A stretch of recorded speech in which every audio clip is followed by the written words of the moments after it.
Hello students, good evening. कैसे हो आप सब? जल्दी से मुझे बता दो, am I audible to you, am I visible to you? क्या मैं आपको दिख रही हूं, आपको सुनाई दे रही हूं? जल्दी से बता दीजिए, मैं वेट कर रही हूं आपके मैसेज का, उसके बाद पढ़ना स्टार्ट करेंगे। ऑडिबल हूं मैं, विजिबल हूं। पढ़ाई कैसी चल रही है? कोई डाउट? कोई भी डाउट लास्ट क्लास का? कोई भी डाउट है तो प्लीज पूछ लीजिए। और लास्ट क्लास में जितने भी स्टूडेंट्स ने मुझे कमेंट्स लिखे थे वहां पर मैंने टेलीग्राम चैनल का लिंक ऐड कर दिया था, तो आप उसको ज्वाइन कर सकते हैं, ठीक है। और वहीं पर आपको नोट्स मिल जाएंगे। मैंने पीडीएफ नोट्स डाल दिए थे टेलीग्राम पे, और अगर आपको टेलीग्राम लिंक नहीं मिला है तो मैं आज उसको वापस से पिन कर दूंगी ताकि वो आपको मिल जाए, ठीक है। Okay, Kareena hi,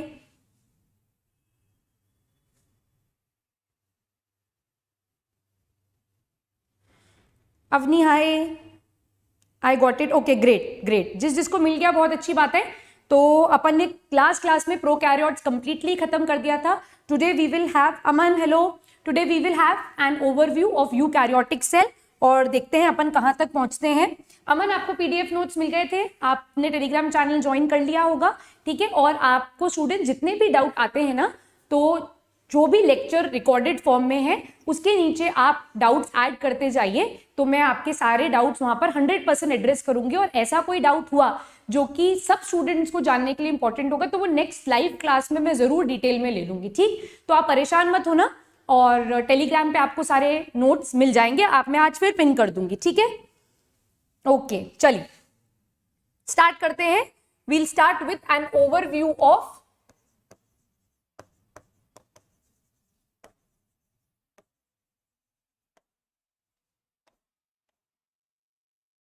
overview of eukaryotic cell.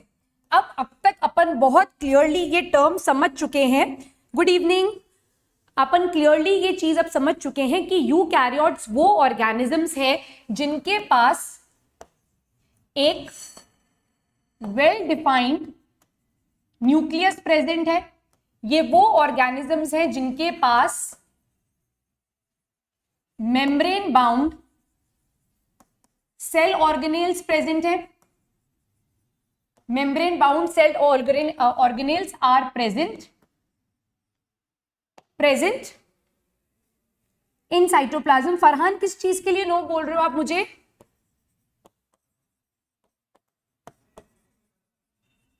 ठीक है, ये वो ऑर्गेनिजम्स है जिनके पास well defined plasma membrane present है एंड सेल वॉल में बी प्रेजेंट। सेल वॉल जो है वो शायद प्रेजेंट हो सकती है, सेल वॉल एब्सेंट भी हो सकती है, but they will have a well defined nucleus. They will have all membrane bound cell organelles, जिसमें double membrane bound, single membrane bound दोनों टाइप के सेल ऑर्गेनेल्स प्रेजेंट होंगे, और नॉन मेम्ब्रेन बाउंड तो होंगे ही, ठीक है।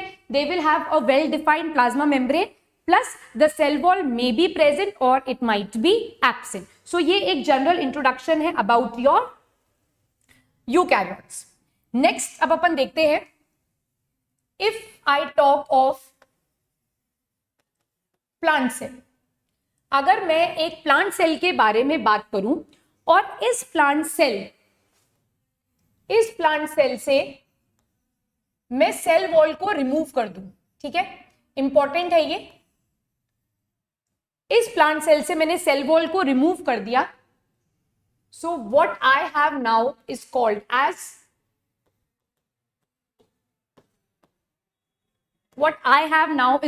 As protoplast. Now this protoplast, this is very important, doubt हो तो आप मेरे से पूछ लेना। Okay, no doubt ma'am. Farhan, okay. Surabhi ma'am, can I watch the lecture without watching your last lecture? Yes, you can definitely watch it. Prokaryotes खत्म हो गए, सो यहाँ से एक फ्रेश टॉपिक स्टार्ट हो रहा है, तो आप इसको आराम से देख सकते हैं। कोई भी डाउट आए तो आप मुझे यहाँ पर मैसेज कर देना, मैं उसको जरूर देख लूंगी, ठीक है। चलिए So what I now have is the protoplast.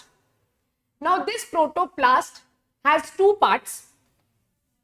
One is called as the plasma membrane and the other is called as protoplasm. So now here I have protoplasm. ठीक? Now this protoplasm, this is very important. This protoplasm is divided into nucleus and cytoplasm. यहां तक समझ में आया? यहां तक कोई doubt है? सो प्लांट सेल से अगर आपने सेल वॉल को रिमूव कर दिया, दैट मीन्स आपने सेल के डेड पार्ट को रिमूव कर दिया, तो लिविंग कंपोनेंट जो आपके पास बचा है that is called as protoplast. इस प्रोटोप्लास्ट में दो चीजें हैं, one is the plasma membrane and the other is the protoplasm. This protoplasm is divided into two, nucleus and cytoplasm. यहां तक समझ में आया? Now this cytoplasm,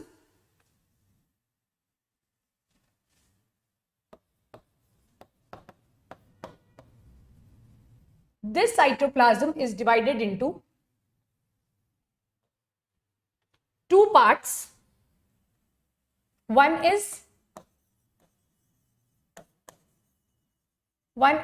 the hyaloplasm and other is the cytoplasmic constituents. Okay, so cytoplasm जो है उसके liquid part को हम हाइलोप्लाज्म बोलते हैं. This hyaloplasm in some books is also called as cytosol. और इस साइटोप्लाज्म में कुछ सॉलिड पार्ट प्रेजेंट है, they are called as cytoplasmic constituents. ठीक है? So these cytoplasmic constituents are of two types. One is called as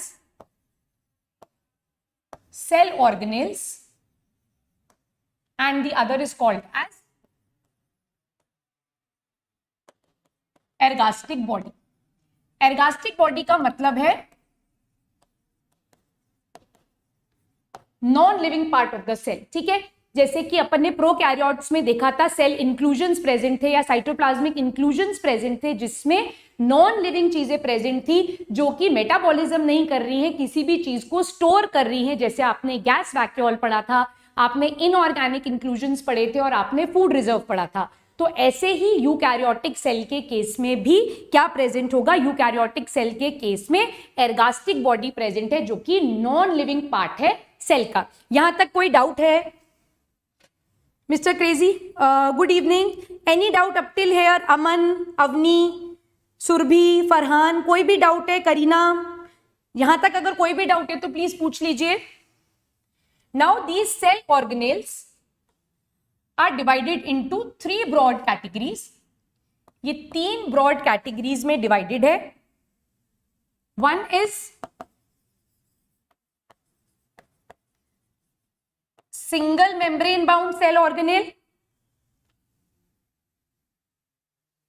Okay, मैं repeat करती हूं. Then we have double membrane bound and then we have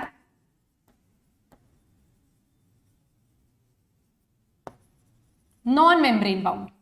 in non membrane bound से मेरा मतलब है ऐसे सेल ऑर्गेनेल जिनके बाहर कोई मेम्ब्रेन नहीं है. यहां पर मेनली जो सेल ऑर्गेनेल अपन देखेंगे that would be ribosome and the other would be centrosome. Okay, in double membrane we'll talk of two cell organelles. One is mitochondria and the other is plastid. Shivam, मैं repeat कर रही हूं, कौन सा part repeat करना है मुझे बता दो. In single membrane we have endoplasmic reticulum, we have Golgi body, we have lysosome, we have glyoxysomes. इन ग्लाइऑक्सीसोम्स के ऊपर लास्ट ईयर एनएससीजेएस में क्वेश्चन आया था. ठीक है, ग्लाइऑक्सीसोम्स के ऊपर क्वेश्चन आया था. And we have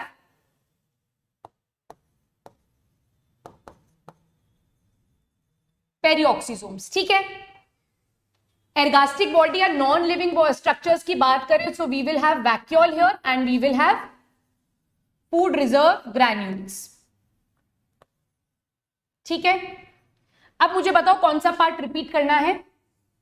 yes, Avani centrosome के पास सेंट्रियोल्स होते हैं। शिवम और मिस्टर क्रेजी, आप मुझे प्लीज बता दो कि कौन सा पार्ट रिपीट करना है। मैं रिपीट कर देती हूं। So this is the entire overview of your eukaryotic cell, और इसी पूरे फ्लो चार्ट के बेसिस पर एक एक पार्ट को अपन लेंगे और डिटेल में अपन उसे पढ़ते चले जाएंगे।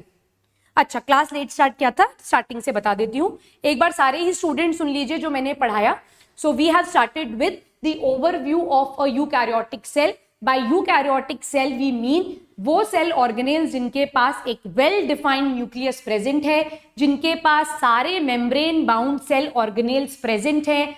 यूकैरियोटिक सेल वो सेल है जिसके पास एक well defined plasma membrane present है, और सेल वॉल हो भी सकती है और सेल वॉल एब्सेंट भी हो सकती है। Shreyansh, it is of all the eukaryotic cell, सारे अगर मैं एनिमल सेल की बात करूं तो एनिमल सेल के केस में सेल वॉल नहीं होगी, मैं डायरेक्ट प्रोटोप्लास्ट से स्टार्ट करूंगी, ठीक है। तो जिन भी सेल्स के पास सेल वॉल होगी तो सेल वॉल रिमूव करके जो लिविंग पार्ट बचेगा, that living part is called as protoplast. Cell wall हटा दिया आपने, अब आपके पास क्या बचा? अब आपके पास बचा प्लाज्मा मेम्ब्रेन और प्रोटोप्लाज्म। प्रोटोप्लाज्म के दो पार्ट है, न्यूक्लियस और साइटोप्लाज्म, ठीक है। यहां तक समझ में आया? How can I connect with you? Personally connect करने के लिए अपन इस चार्ट के थ्रू ही कनेक्ट कर सकते हैं, ठीक है। यहां तक कोई डाउट है? चमक गया? वेरी गुड, बल्ब जला लीजिए अगर चमक गया है तो, अगर चमक गया है तो बल्ब जला लीजिए, ठीक है। चलिए, शिवम बिगनिंग से ही बता रही हूं मैं। न्यूक्लियस तो हो गया, nucleus headquarter of the cell हो गया। न्यूक्लियस जो है वो हेडक्वार्टर ऑफ सेल हो गया। इसके सारे पार्ट्स जो है वो अपन डिटेल में देखेंगे कि न्यूक्लियर मेम्ब्रेन प्रेजेंट होती है, न्यूक्लियर पोर्स प्रेजेंट होते हैं, न्यूक्लियोलस प्रेजेंट होता है, न्यूक्लियोप्लाज्म प्रेजेंट होता है, इसको अपन बहुत डिटेल में देखेंगे। Next is cytoplasm. साइटोप्लाज्म जो है उस साइटोप्लाज्म के दो पार्ट है, hyaloplasm and cytoplasmic constituent.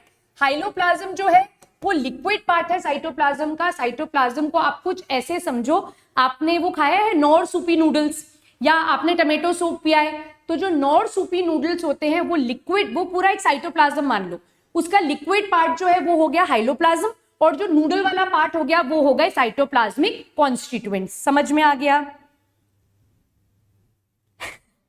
Shreyansh, okay. Nitro gaming कुछ कह रहा है मुझे, सेंट्रोजोम और फ्लफी में फंक्शन सबके बताऊंगी, अपन एक एक कर कर पढ़ेंगे, ठीक है।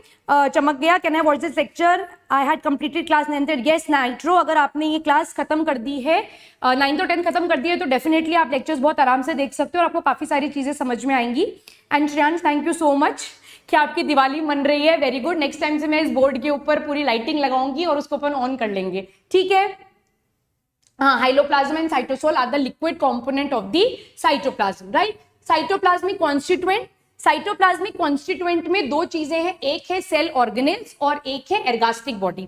Ergastic body non living part होते हैं सेल के, ये वो पार्ट है जिसके अंदर कोई एक्टिव मेटाबॉलिज्म नहीं हो रहा है, ये किन्हीं भी चीजों को स्टोर कर कर रख रहे हैं। सो यहां पर हमारे पास है वैक्यूल और food reserve granules. Cell organelles में हमारे पास single membranous cell organelle, double membranous cell organelle और नॉन मेम्ब्रेनस सेल ऑर्गेनेल्स हैं। नॉन मेम्ब्रेन्स में हमारे पास है राइबोसोम, हमारे पास है सेंट्रोसोम, ठीक। सेंट्रोसोम जो है it is only present in case of animal cell, it is present only in animal cell, it is absent in case of plant cell, ठीक है, ओके। हाँ श्रेयांश, समझ में आएगा, अगर आपने 9th 10th नहीं पढ़ी है तो भी समझ में आएगा, पढ़ ली है तो भी समझ में आ जाएगा। मैं बिल्कुल बेसिक से ही टॉपिक को उठा रही हूं, so you don't have to worry about it, ठीक है। मैं नोट्स के पीडीएफ टेलीग्राम चैनल पर डालना स्टार्ट कर दिया है। मैं आज जैसे ही नोट्स डालूंगी, मैं टेलीग्राम चैनल का लिंक जो है वो कमेंट बॉक्स में डाल दूंगी, वहां से आप उसे ज्वाइन कर लीजिएगा। Is NECJS hard to crack? No, it is not hard to crack. Stage 1 is not hard to crack, okay. Double membrane में we have mitochondria, we have plastid and single membrane में we have endoplasmic reticulum, जिसको प्यार से सब ER बोलते हैं, Golgi body, lysosomes, glyoxysomes and peroxisomes. इस glyoxysomes के ऊपर NSEJS में क्वेश्चन आया था। So this is the overview of eukaryotic cell. इन्हीं लाइंस के ऊपर या इसी फ्लो चार्ट को फॉलो कर अपन डिटेल में पूरे यूकैरियोटिक सेल को पढ़ेंगे, और पूरा पढ़ने के बाद मुझे पूरा विश्वास है, 100% मैं कॉन्फिडेंट हूं कि मेरे पढ़ाए हुए नोट्स के बाहर NSEJS में सेल चैप्टर से तो कोई क्वेश्चन बाहर से नहीं आएगा, और आप बहुत आराम से सारे क्वेश्चंस अटेम्प्ट कर लोगे। वेटेज के बारे में बात करूं तो सेल की काफी अच्छी वेटेज है और इससे काफी सारे क्वेश्चंस पूछे जाते हैं। ठीक है, yes, wait, you want to write, you can write Aman, I will wait for you for 2 minutes. Nita, yes, I will definitely send all the class notes to the Telegram channel. I will definitely post them. ठीक है, दूसरे stage के लिए अपन one thing at a time, है ना। पहले NSEJS के बारे में बात कर ले, क्योंकि NSEJS से थोड़ा सा डिफरेंट हो जाता है INJSO, क्योंकि उसका जो थोड़ा क्वेश्चन पैटर्न है थोड़ा डिफरेंट हो जाता है, वहां पर थोड़ी और कंसेप्चुअल अप्रोच होती है। तो नवंबर के बाद जब अपन NSEJS को क्रैक कर लेंगे, उसके बाद फटाफट अपन स्टेज 2 की भी क्लासेस स्टार्ट कर देंगे, क्योंकि स्टेज 2 जनवरी में होता है, तो ऑलरेडी अपन पूरा पार्ट पढ़ चुके हैं। तो उसके बाद सिर्फ INJSO टारगेट पढ़ाई करेंगे, जिसमें कंसेप्ट बेस्ड चीजें पढ़ेंगे। सो डोंट वरी, मेरे पे ट्रस्ट रखो, ठीक है। इक्वल वेटेज है बेटा PCB की, फिजिक्स केमिस्ट्री बायोलॉजी के इक्वल क्वेश्चंस आते हैं। ठीक, आगे चले, we'll start with cell wall. What is plasmodesmata? Plasmodesmata मैं सब पढ़ाऊंगी धीरे धीरे, अपन सेल वॉल स्टार्ट करें, उसके बाद सारी चीजें स्टार्ट कर लेते हैं। प्लाज्मोडेस्माटा बेसिकली साइटोप्लाज्मिक कनेक्शंस होते हैं दो प्लांट सेल के बीच में, ठीक है, और वहां पे ER जो है वो एक ट्यूब्यूल बनाता है, जिसको डेस्मोट्यूब्यूल बोलते हैं। बेटा मैं धीरे धीरे सारी चीजें पढ़ाऊंगी, स्टेप वाइज चलते हैं तो आपको भी क्लैरिटी रहेगी। ठीक है, स्टार्ट करें, स्टार्ट कर दे। Okay, ma'am, I have school exam, therefore I am leaving the classes. Okay, but later I will complete it. Ergastic body non-living component है बेटा। अगर हम ऑर्गेनेल्स को एर्गास्टिक बॉडी से कंपेयर करें ना, तो सेल ऑर्गेनेल्स में मेटाबॉलिक एक्टिविटीज होती हैं, कुछ ना कुछ एक्टिविटीज चलती हैं, जैसे एंडोप्लाज्मिक रेटिकुलम प्रोटीन बना रहा है, लिपिड बना रहा है, गोल्जी ट्रांसपोर्टेशन कर रहा है, लाइसोसोम जो है वो फैगोसिटिक एक्टिविटी कर रहा है, सिमिलरली ग्लाइऑक्सीसोम्स, पेरिऑक्सीसोम्स भी काम कर रहे हैं, माइटोकॉन्ड्रिया ATP बना रहा है, प्लास्टिड जो है वो फोटोसिंथेसिस में हेल्प कर रहा है। बट ये एर्गास्टिक बॉडी जो है ये एज सच कोई मेटाबॉलिक एक्टिविटी नहीं कर रही है, बट ये चीजों को स्टोर कर कर रखती है, इसीलिए इनको non living component of the cell बोला जाता है, या फिर इनको एर्गास्टिक बॉडी बोला जाता है। ठीक, क्वेश्चन इजी क्वेश्चंस आते हैं, अपन प्रैक्टिस सेशन करेंगे। अवनी डोंट वरी, डेफिनेटली अपन प्रैक्टिस सेशन करेंगे। Now I will start with cell wall. ठीक है,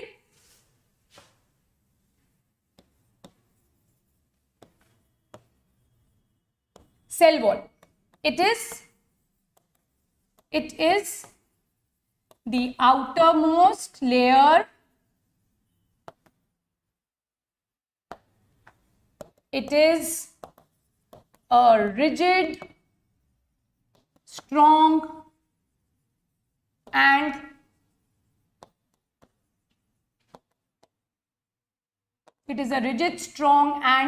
a protective layer.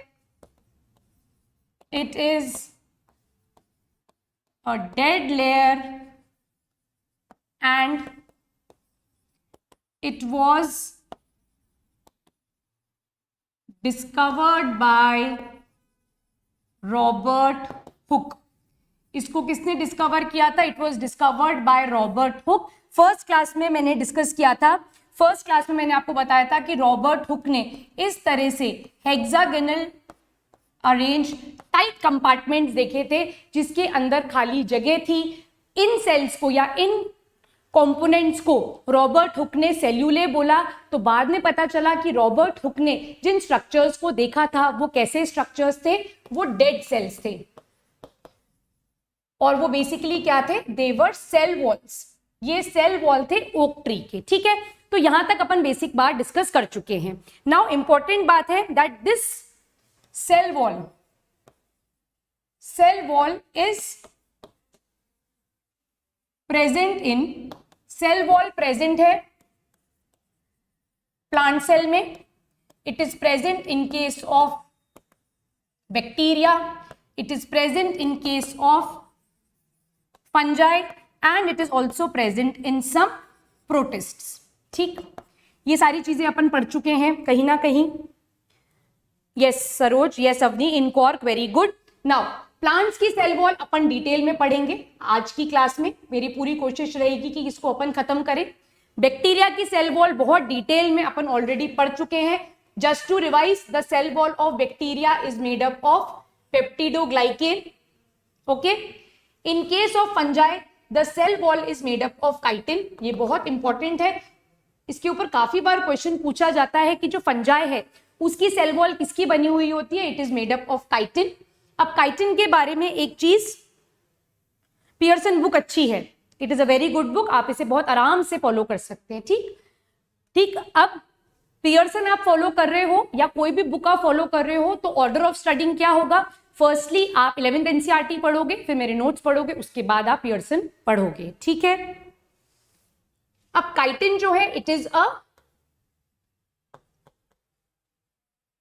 Homopolysaccharide of N acetyl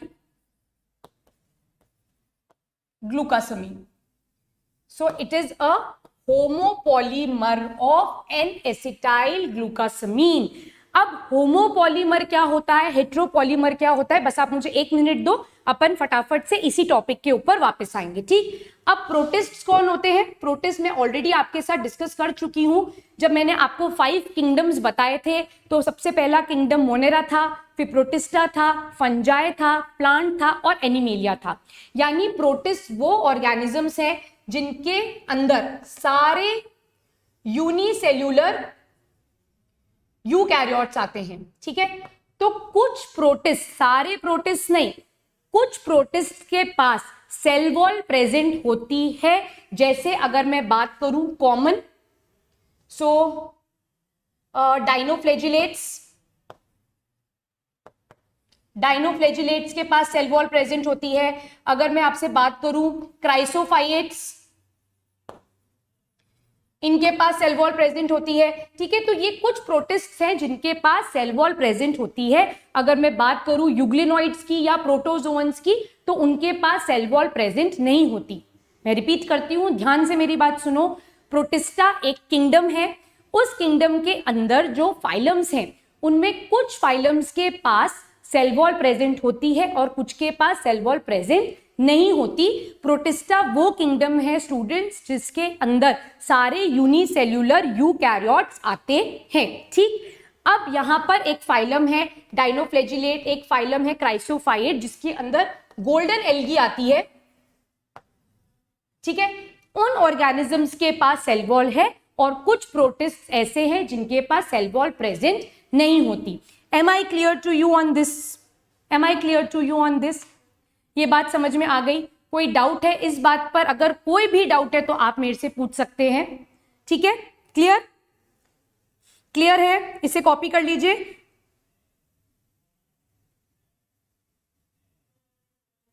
जल्दी से. I will also have a water break. आप इसे कॉपी करिए जल्दी से.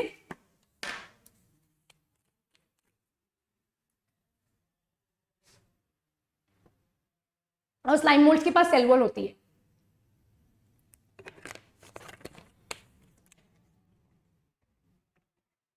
ठीक. They also have cell wall. सिर्फ यूग्लिनोइड्स और प्रोटोजोअन्स के पास नहीं होती है. ठीक. गोल्डन एल्गी मतलब golden algae is a type of algae that is present in chrysophytes. और इस गोल्डन एल्गी की जो सेल वॉल है उसके अंदर सिलिका प्रेजेंट होता है. ठीक है. इसको अपन डिटेल में पढ़ेंगे when we will talk of classification. ठीक. How much chapter is left? थोड़ा सा बचा है चैप्टर, पर मेरी पूरी कोशिश रहेगी कि मैं नेक्स्ट वीक की 3 लेक्चर्स में इसको खत्म कर दूं. ठीक है. और अगर नहीं खत्म हो पा रहा होगा तो I will plan a extra class, उसका नोटिफिकेशन आपके पास आ जाएगा. तो अपन नेक्स्ट वीक तक इस चैप्टर को जरूर खत्म करेंगे क्योंकि काफी सिलेबस चल रहा है अपना पेंडिंग. ठीक है. मैम एग्जाम्पल जिसके पास सेल वॉल नहीं होता प्रोटिस्ट्स में अगर आप पूछ रहे हो तो प्रोटोजोअन्स के पास नहीं होता, यूग्लिनोइड्स के पास सेल वॉल नहीं होती, और अगर आप इन जनरल यूकैरियोट्स के बारे में बात कर रहे हो तो एनिमल सेल के पास सेल वॉल नहीं होती है। ठीक है, बायोलॉजिकल क्लासिफिकेशन में है, यस। ओके, अब अपन बात करेंगे प्लांट सेल वॉल के बारे में डिटेल में। ठीक, जो भी डाउट्स हैं आप लिखते चले जाना, मैं एक साथ सारे डाउट्स ले लूंगी यहां पर।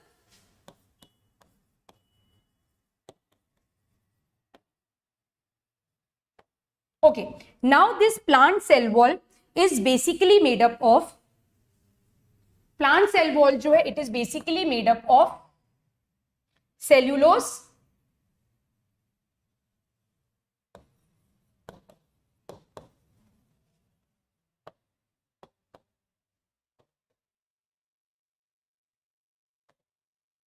it is made up of cellulose and hemicellulose. ठीक है, ये जो सेल वॉल है प्लांट्स की ये बनी हुई है of cellulose and hemicellulose, right.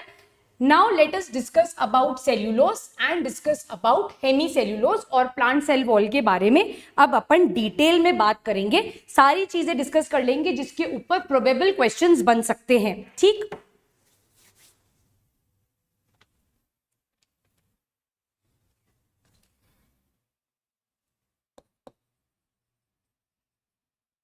if I talk of cellulose, so cellulose is basically a homopolymer. It is a homopolymer of glucose. Now we need to understand the terminologies. अब थोड़ी terms को समझते हैं। पहला टर्म है यहाँ पर होमो। होमो का मतलब होता है सेम, होमो का मतलब है सेम, एंड पॉलीमर का मतलब है कि इसकी जो मोनोमरिक यूनिट्स हैं, जिन मोनोमेरिक यूनिट से सेल्यूलोज बना है वो सारी ही यूनिट्स कैसी हैं, सेम हैं। दैट मीन्स अगर मैं सेल्यूलोज के कॉम्पोजिशन के बारे में बात करूं तो सेल्यूलोज सबसे पहले आपको क्या याद रखना पड़ेगा, सेल्यूलोज इज बेसिकली अ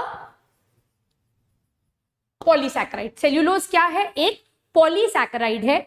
अब पॉलीसैकेराइड का मतलब यहां पर बहुत सारी यूनिट ऑफ शुगर प्रेजेंट है, और जितनी भी शुगर की यूनिट्स यहाँ पर प्रेजेंट हैं, जितनी भी मोनोसैकेराइड यूनिट्स यहाँ पर प्रेजेंट हैं, वो सारी कैसी हैं, वो सारी की सारी एक जैसी हैं। दैट मीन्स यहाँ पर glucose glucose glucose glucose glucose की n number of chain present है।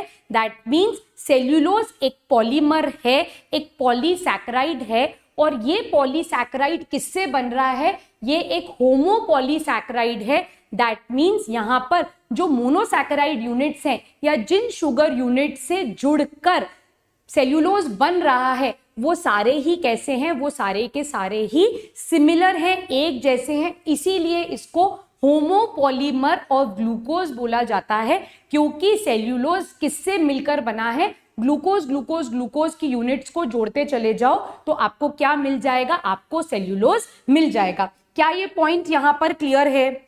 Is this point clear to everybody? Ma'am PYQs कब से करेंगे? पीवाईक्यूज करेंगे जब अपन सिलेबस खत्म कर लेंगे, ठीक है, या फिर अपन चैप्टर वाइज भी चल सकते हैं, देख लेंगे जैसा भी होगा।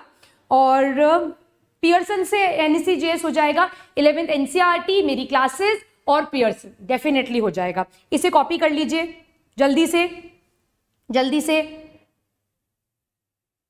और कोई डाउट है तो पूछ लीजिए, कोई डाउट है तो पूछ लीजिए। अब अपन बात करते हैं हेमीसेल्यूलोज के बारे में। We will talk of hemicellulose. So hemicellulose is basically it is a heteropolymer of carbohydrate। अब यहां पर देखो, यहां पर टर्म लगा हुआ है हेट्रो। हेट्रो का मतलब हो गया डिफरेंट। दैट मीन्स अगर मैं हेमीसेल्यूलोज के कॉम्पोजिशन के बारे में बात करूं तो हेमीसेल्यूलोज भी क्या है, बेसिकली एक पॉलीसैकेराइड है जैसे कि सेल्यूलोज है। अगर ये पॉलीसैकेराइड है तो इसकी भी मोनोमरिक यूनिट्स होंगी, ठीक है, बट इसकी जितनी भी मोनोमरिक यूनिट्स हैं वो सिमिलर ना होकर, वो एक जैसी ना होकर कैसी है, अलग अलग है, डिफरेंट डिफरेंट है। Therefore it is called as heteropolymer of carbohydrate और हेट्रोपॉलीमर ऑफ शुगर। आप कुछ भी याद कर सकते हो। अब this hemicellulose is basically made up of, it is basically made up of xylose, arabinose, mannose and galactose. ठीक है, तो ये यूनिट्स जो हैं जाइलोज, आर्बिनोज, मैनोज, गैलेक्टोज, ये सब क्या हैं? ये सब मोनोसैकेराइड्स हैं और ये सारी मोनोसैकेराइड्स एक दूसरे से अटैच होती हैं, एक दूसरे से केमिकल बॉन्डिंग करती हैं और क्या बनाती हैं? हेमीसेल्यूलोज बनाती हैं। ठीक है, फिंगर टिप्स बुक से क्वेश्चन कर सकते हो अमन, बिल्कुल कर सकते हो। Avni, no doubt, very good. NCERT or your notes is sufficient for NSCGS? Yes, it is more than sufficient for NSCGS. You don't have to worry, क्योंकि मैं आपको डिफरेंट बुक से ही नोट्स दे रही हूँ, तो आपकी मेहनत मैं बेसिकली कम ही कर रही हूँ, तो मैं आपको एक कंबाइंड फॉर्म में चीजें दे रही हूँ। 11th NCERT आपको जरूर पढ़नी है। ठीक, सेल्यूलोज और हेमीसेल्यूलोज समझ में आ गया। तो यहां पर जब मैंने काइटिन के लिए लिखा था that it is a homopolysaccharide of N acetyl glucosamine, तो आपको समझ में आ गया कि एन एसिटाइल ग्लूकासामीन जो है वो एक मोनोसैकेराइड है और सिमिलर मोनोसैकेराइड यूनिट्स के जुड़ने से क्या बन रहा है? यहां पर फंगस की काइटिन बन रही है और इसी काइटिन से क्या बनता है? फंगस का सेल वॉल बनता है। मोनोमेरिक यूनिट को रिपीट करूं? ओके, आगे चलते हैं। यहां पे रिपीट कर देती हूं, ध्यान से देखो।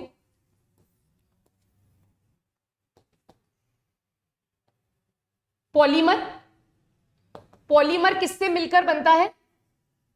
मोनोमर से। ठीक है, अगर मैं बात करूं आपसे XYZ पॉलीमर की, ठीक है, कि XYZ एक पॉलीमर है तो डेफिनेटली उसकी कोई मोनोमरिक यूनिट होगी। दैट मींस मोनोमर्स के जुड़ने से ही पॉलीमर बनेगा। तो अगर मैं बोलूं कि XYZ पॉलीमर की मोनोमरिक यूनिट A है, यानी A आपस में जुड़ता है और XYZ पॉलीमर को बना देता है, तो ऐसे पॉलीमर को क्या बोलूंगी मैं? होमोपॉलीमर बोलूंगी, क्योंकि इसकी सारी यूनिट्स कैसी हैं? एक जैसी हैं।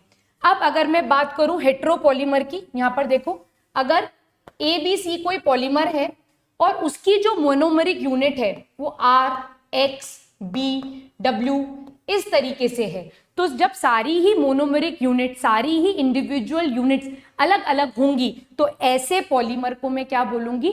हेट्रोपॉलीमर बोलूंगी, क्योंकि उसकी सारी मोनोमेरिक यूनिट्स एक जैसी हैं।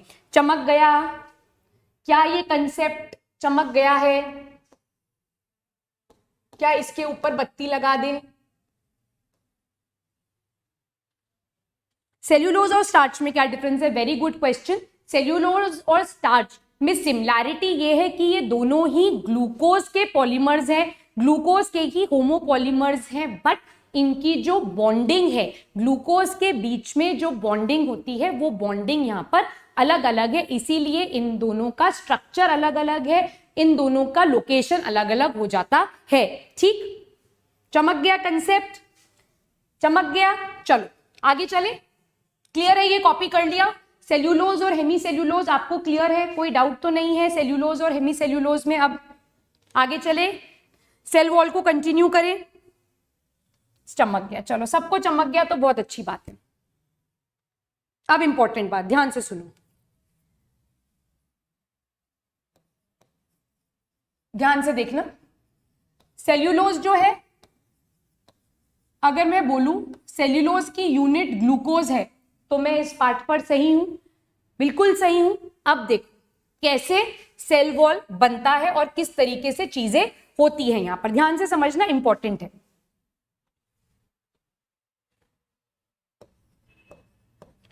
छह 6000 ग्लूकोज, 6000 ग्लूकोज मिलकर एक सेल्यूलोज बनाते हैं। ठीक है, ध्यान से समझना, इंपॉर्टेंट कंसेप्ट है।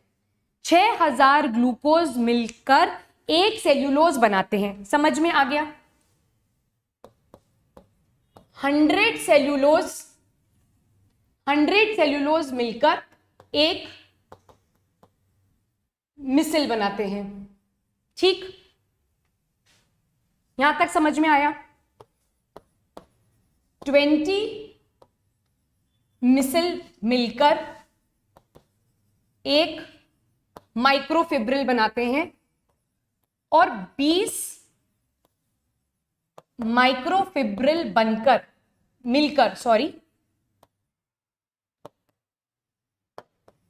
मैक्रोफिब्रिल बनाते हैं। और सेल वॉल जो है, प्लांट्स की जो सेल वॉल है वो इस मैक्रोफिब्रिल की बनी हुई होती है। और ये मैक्रोफिब्रिल जो है, this मैक्रोफिब्रिल is present or arranged in the matrix of cell wall। और सेल वॉल की जो मैट्रिक्स है, it is basically made up of protein and hemicellulose. क्या ये पॉइंट समझ में आया?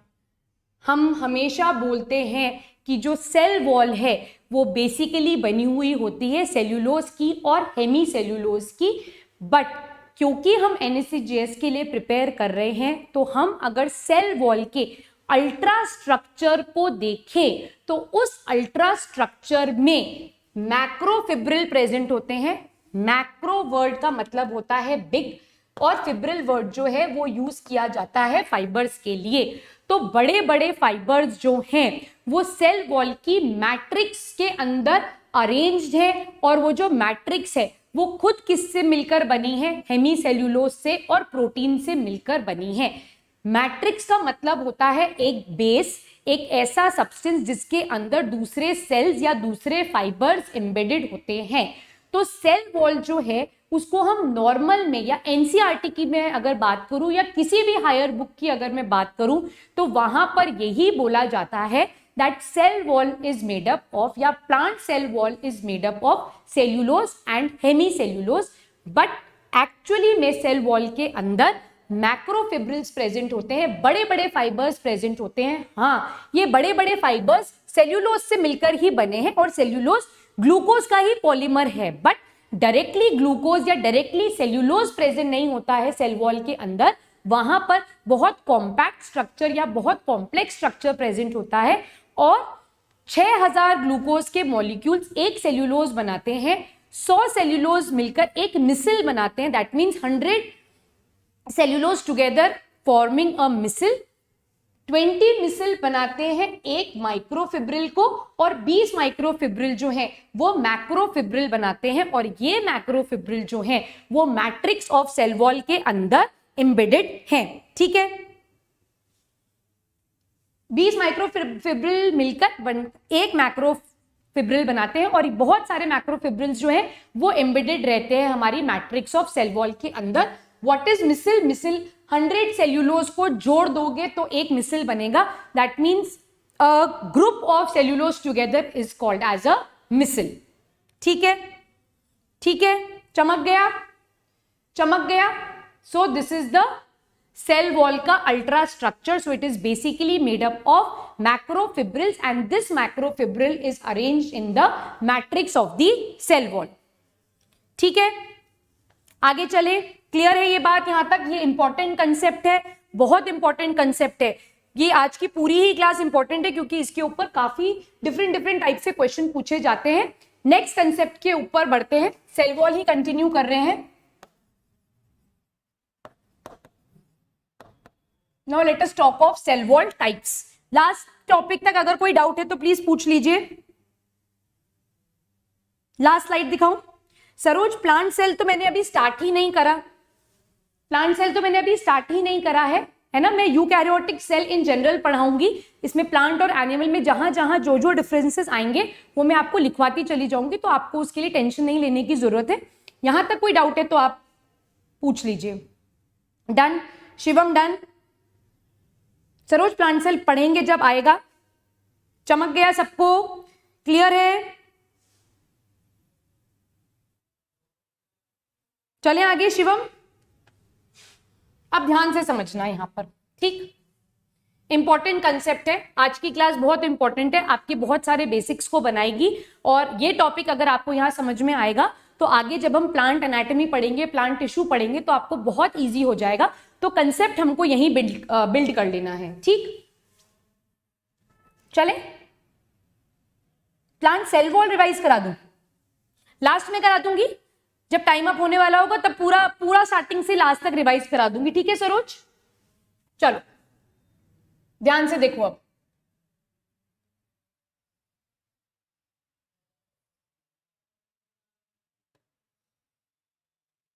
बहुत सारे कंसेप्ट्स बनाएंगे यहां से, इक्वल बनाएंगे, अनइक्वल हो रहा है ये।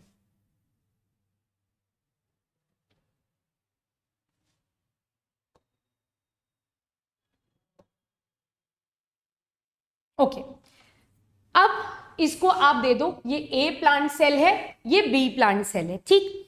अब अगर ये एक प्लांट सेल है और ये एक प्लांट सेल है, तो उनकी आउटर मोस्ट लेयर जो होगी वो सेल वॉल की होगी। अग्री करते हो मेरी बात से?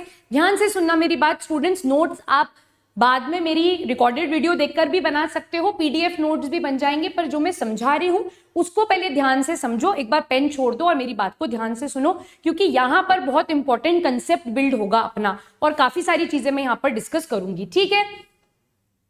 ठीक है, ओहो Prateek is back in my class. Prateek, where were you from so many days? ठीक है, चलो लिखना बंद कर दो और मेरी बात ध्यान से सुनो। अब ये ए प्लांट है, ये बी प्लांट सेल है, ठीक, दो सेल्स हैं, एक और एक, दोनों की आउटर मोस्ट लेयर जो होगी वो सेल वॉल होगी। क्या आप मेरी बात से अग्री करते हो? ये सेल वॉल होगी, ठीक। अब दोनों सेल वॉल्स जो हैं, दोनों प्लांट सेल्स की जो सेल वॉल है वो आपस में एक दूसरे के साथ सीमेंटेड होती हैं, एक दूसरे के साथ टाइटली पैक्ड होती हैं, टाइटली एडहर्ड होती हैं।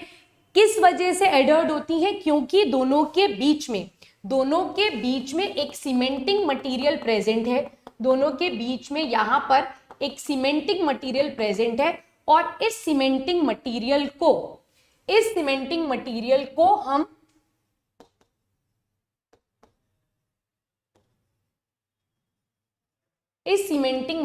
को यहां पर हम मिडिल लैमेला कहते हैं। वापस से समझा रही हूं, ध्यान से सुनो। ये एक प्लांट सेल वॉल है, ठीक है। क्या डाउट आया? हाँ पढ़ सकते हो, डायरेक्ट कैम्बल से पढ़ सकते हो, दोनों ही नीले आ गए आज मेरी क्लास में, बिल्कुल पढ़ सकते हो आप कैम्बल से। ये एक प्लांट सेल वॉल है, ये दूसरा प्लांट सेल वॉल है, ठीक है। ये दोनों आपस में एक दूसरे के साथ टाइटली एडहर्ड होते हैं, एक दूसरे के साथ सीमेंटेड होते हैं, एक दूसरे के साथ एकदम चिपके हुए रहते हैं।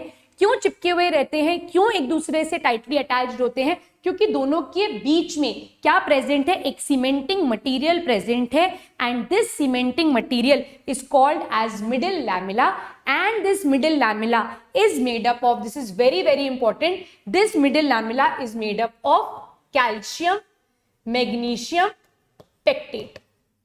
ये किससे मिलकर बना है? It is made up of calcium and magnesium pectate, या फिर आप कई बुक्स में देखोगे it is made up of calcium pectinate, calcium magnesium pectinate. कोई डिफरेंस नहीं है, सारी चीजें सेम है। ये नाम याद रखना एक्सट्रीमली इंपॉर्टेंट है, अगर आप नीट एस्पिरेंट हो तब भी, और NSC JS के लिए भी, ठीक है। तो दो प्लांट सेल वॉल के बीच में जो सीमेंटिंग मटेरियल है, जो दो प्लांट सेल को एकदम टाइटली पैक कर कर रखता है, एक दूसरे से जोड़ कर रखता है, so that is called as middle lamella, and that middle lamella is made up of calcium and magnesium pectate. क्या ये बात यहां पर समझ में आ गई? क्या यहां पर ये पॉइंट क्लियर है? ठीक। अब ये जो मिडिल लैमेला है, इसके दोनों तरफ जो सेल वॉल है, that is the first formed cell wall, उस सेल वॉल को हम बोलते हैं primary cell wall. This cell wall is called as primary cell wall. Primary cell wall जो है वो फर्स्ट फॉर्म्ड सेल वॉल है। प्राइमरी सेल वॉल जो है ये फर्स्ट फॉर्म्ड सेल वॉल है, इसीलिए इसका नाम क्या है? Primary cell wall. और जब भी प्राइमरी सेल वॉल को हम देखेंगे तो इस प्राइमरी सेल वॉल के अंदर हेमीसेल्यूलोज भी प्रेजेंट होगा और सेल्यूलोज भी प्रेजेंट होगा। दोनों चीजें प्रेजेंट होंगी, हाँ या ना? डेफिनेटली दोनों चीजें प्रेजेंट होंगी, but in case of primary cell wall the amount of hemicellulose is always more in comparison to cellulose. So primary cell wall plant cell के केस में वो सेल वॉल है जो सबसे पहले बनती है, फर्स्ट फॉर्म्ड है, इसीलिए इसका नाम प्राइमरी है. दैट मीन्स मिडिल लैमिला जो है वो किसके कांटेक्ट में होती है? वो हमेशा प्राइमरी सेल वॉल के कांटेक्ट में होती है. प्राइमरी सेल वॉल जो है उसमें हेमीसेल्यूलोज और सेल्यूलोज दोनों होते हैं, बट हेमीसेल्यूलोज का अमाउंट जो है वो हमेशा सेल्यूलोज के अमाउंट से ज्यादा होगा. क्या ये पॉइंट क्लियर है? क्या ये पॉइंट यहां पर समझ में आ गया? अब अगर आपने नाम सुना है मेरिस्टेमेटिक टिश्यू, क्या आप में से किसी ने ये नाम सुना है? मेरिस्टेमेटिक टिश्यू सुना है किसी ने नाम? सुना है तो बता दो, नहीं सुना है तब भी बता दो, नहीं सुना है तो मैं समझाऊंगी, ठीक है? शौर्य आपने सुना है मेरिस्टेमेटिक का नाम? Shivam very good, you are attending my class daily, very good. Shaurya ने सुना है, अदिति ने सुना है, अमन ने सुना है, सबने सुना है. तो मेरिस्टेमेटिक, सरोज आप सुन लो, शायद आपने नहीं सुना होगा क्योंकि आप मेरी क्लास फर्स्ट टाइम अटेंड कर रहे हो. शौर्य सुन लो, मेरिस्टेमेटिक टिश्यू वो ग्रुप ऑफ सेल्स हैं which consists of actively dividing cells. They are made up of actively dividing cells. That means meristematic tissue के अंदर जो सेल्स होते हैं वो कैसे होते हैं? वो एक्टिवली डिवाइडिंग है, वो बहुत ज्यादा डिवाइड करते हैं, उनका मेन काम डिवीजन ही होता है. तो मेरिस्टेमेटिक टिश्यू के केस में जो सेल वॉल प्रेजेंट होती है वो प्राइमरी सेल वॉल ही प्रेजेंट होती है. क्या ये पॉइंट यहां पर क्लियर है? Is this point clear? Saroj आप हर क्लास अटेंड करते हो? ओके, क्लियर, ठीक. अब ये मेरिस्टेमेटिक टिश्यू से जब परमानेंट टिश्यू बनते हैं, मेरिस्टेमेटिक टिश्यू क्या करते हैं? एक्टिवली डिवाइड करते चले जाते हैं, बट ये मेरिस्टेमेटिक टिश्यूज जब परमानेंट में कन्वर्ट होते हैं तो यहां पर सेकेंडरी सेल वॉल का फॉर्मेशन स्टार्ट हो जाता है. किसका फॉर्मेशन स्टार्ट हो जाता है? सेकेंडरी सेल वॉल का फॉर्मेशन स्टार्ट हो जाता है. ध्यान से देखो यहां पर क्या होगा, ये सेकेंडरी सेल वॉल यहां पर डिपॉजिट हो गई. सिमिलरली यहां पर भी सेकेंडरी सेल वॉल का डिपोजिशन स्टार्ट हो गया. So this is secondary cell wall, ठीक है. परमानेंट रिमेन सेम, इसको अपन टिश्यू में डिटेल में डिस्कस करेंगे क्योंकि परमानेंट में भी चेंजेस आते हैं. वो टिश्यू वाला टॉपिक है, उसको वहीं छोड़ देते हैं. रिकॉर्डेड लेक्चर देखते हो? वेरी गुड, ठीक, समझ में आया. तो परमानेंट सेल वॉल जो है वो प्रेजेंट होती है मेरिस्टेमेटिक में, बट ये मेरिस्टेमेटिक जब परमानेंट में कन्वर्ट होता है तो ये सेल वॉल जो है ये सेकेंडरी सेल वॉल का फॉर्मेशन करती है. तो ये सेकेंडरी सेल वॉल हो गई. इसको नाम दे देते हैं S1, ठीक. ध्यान से देखते चले जाओ, बहुत इंपॉर्टेंट कंसेप्ट है, आपको मजा आएगा. अब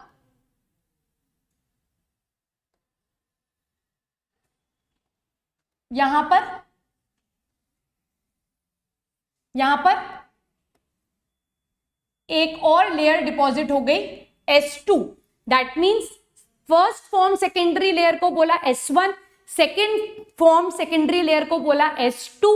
इसके बाद और अगर डिपॉजिट हो रही है ये, और अगर सेकेंडरी लेयर डिपॉजिट हो रही है तो इसको अब अपन बोलेंगे S3. तो आप अगर इसको ध्यान से देखोगे, यहां पर अगर आप इसे यहां ध्यान से देखोगे, ये S1, S2 और ये S3. और S3 के अंदर यहां पर क्या प्रेजेंट है? यहां पर आपकी प्रेजेंट होगी प्लाज्मा मेम्ब्रेन. यहां पर आपकी प्रेजेंट होगी क्या?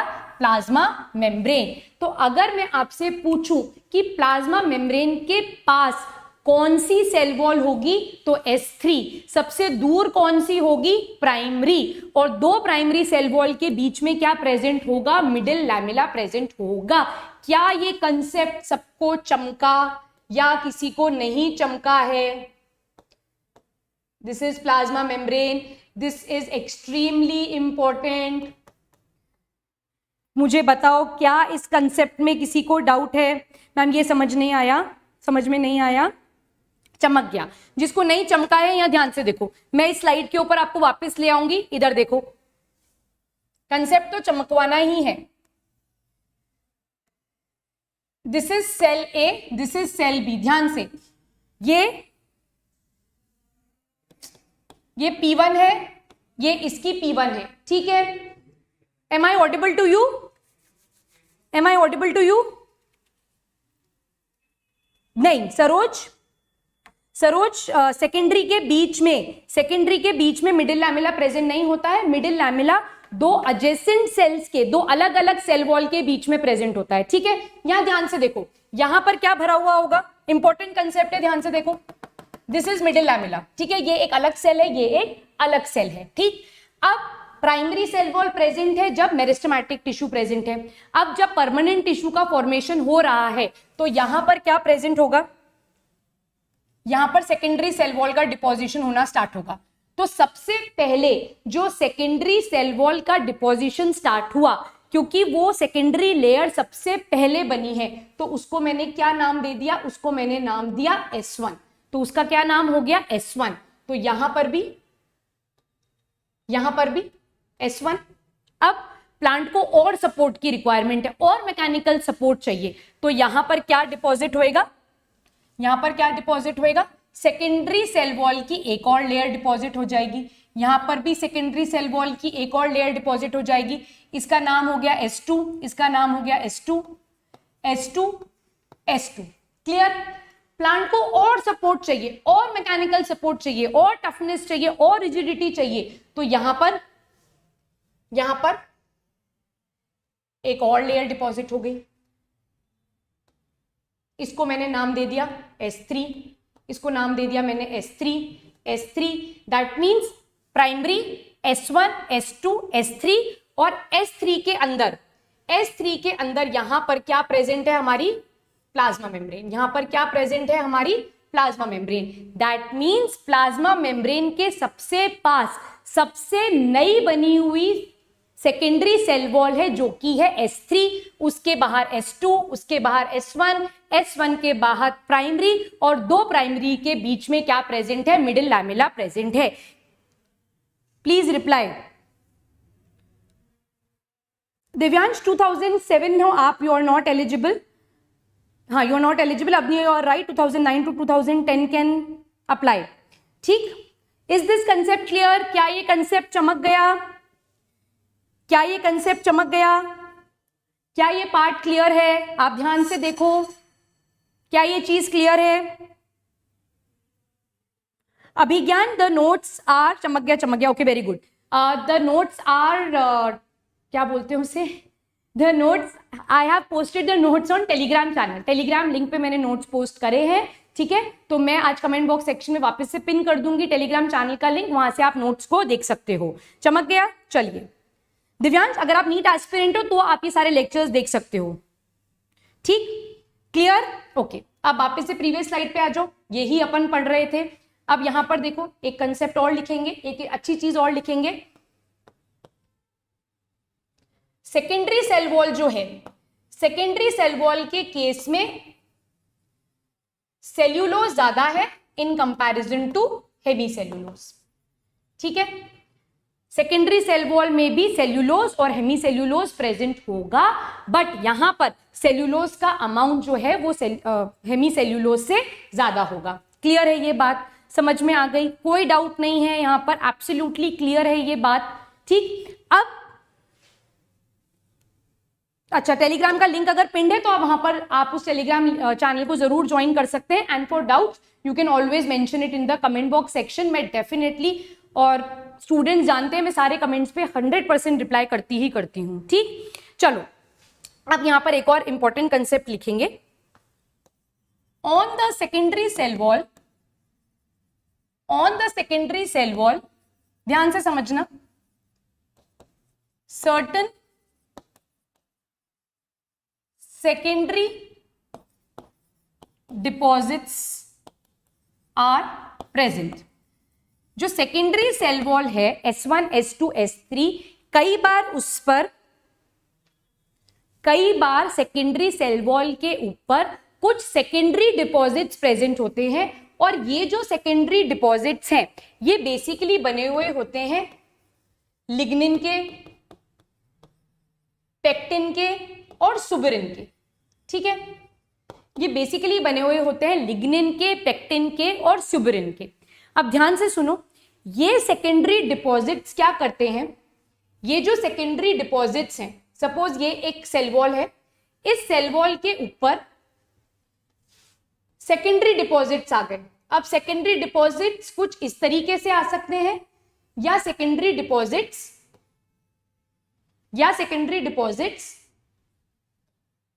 इस तरीके से आ सकते हैं, ठीक है। तो ये ए सेल है, ये बी सेल है।